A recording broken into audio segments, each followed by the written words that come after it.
Why did Jesus turn water into wine? Ancient Hebrew insight. What if Jesus' first miracle was not random at all? What if it was a message, encoded in culture, language, and symbolism?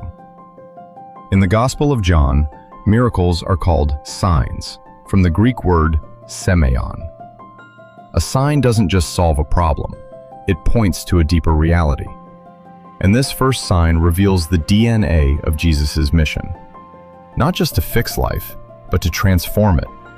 Not creation from nothing, but transformation of the ordinary into the divine.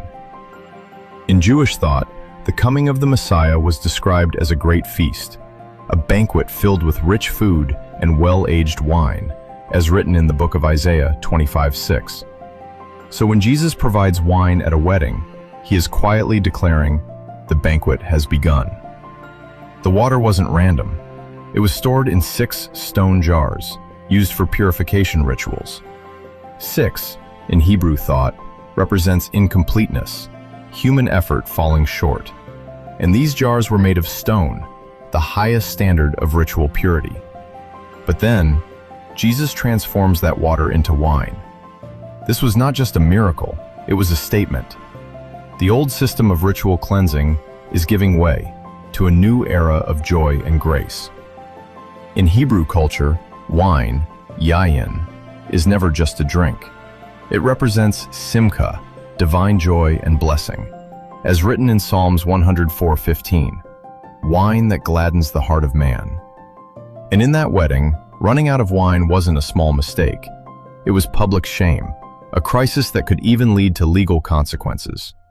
But Jesus steps in, not just to provide wine, but to restore honor, dignity, and joy. When Jesus calls Mary woman, it may sound distant today, but in that culture, it was a title of deep respect, like saying, lady. At that moment, he was stepping into his public mission.